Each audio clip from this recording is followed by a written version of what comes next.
the first key, I call it 100 in, which is the capacity to give yourself the stillness and the attention of that you are always connected.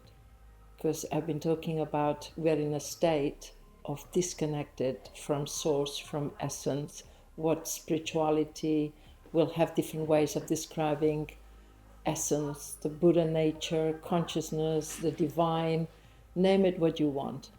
I perceive it as an energy, a pulse that's in the body. And that gives you a sense of alignment, a sense of presence. It supports your stillness to be steady. It's that access, it's that tuning fork that you can connect from infinite to the cosmos, which is timeless and infinite and is a mystery, and all the way down to the earth, to the root. That gives you expanded identity, because we get so reduced to our small identity. So there are ways to cultivate this, and I love particularly like if I stop talking, or even if I'm talking, I can hear the sound of silence. And it's not tinnitus. It's a sound, it's a buzz, which is the frequency of particles in the space moving at different speeds. But we don't have the focus. Nobody's taught us to focus on that. We focus on objects, on things. So it's that focus on the space, on what has no form, and what every form is within that field. I call it also cosmic intelligence. So this is the number one key. And to arrive in a space, when I get up in the morning, when I go meet someone, like right now, I'm doing this video. First, we arrive. And I arrive, how do we arrive? Oh, I'm here. No, I arrive if I connect.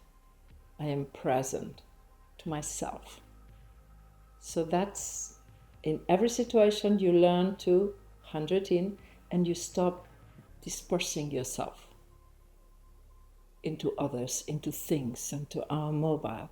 We seek connection, we seek contact in the wrong places. Sure.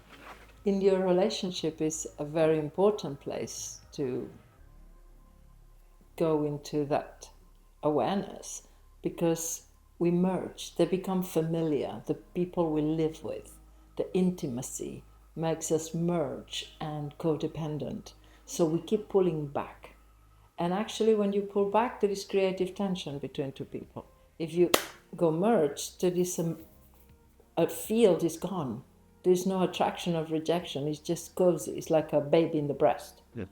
But it's in here where the creativity happens. Like in the arts, when you go and see a theater performance, it's the audience and the performer.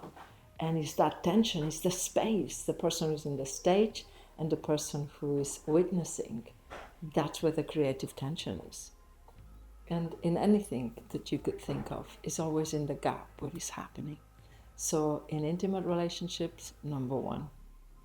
Well, I teach that to the individual. So it's just a question of focus.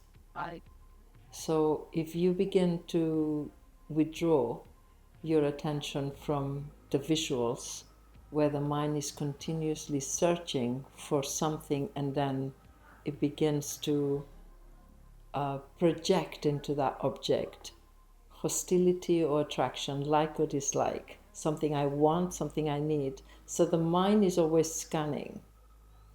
But when you stop scanning for objects and you look at the space between you and the object, or even better, at the beginning it's good to close your eyes, because then you don't have the distraction. You're just focusing on the sound of silence.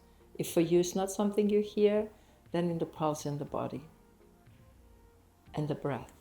Another one is just the out breath.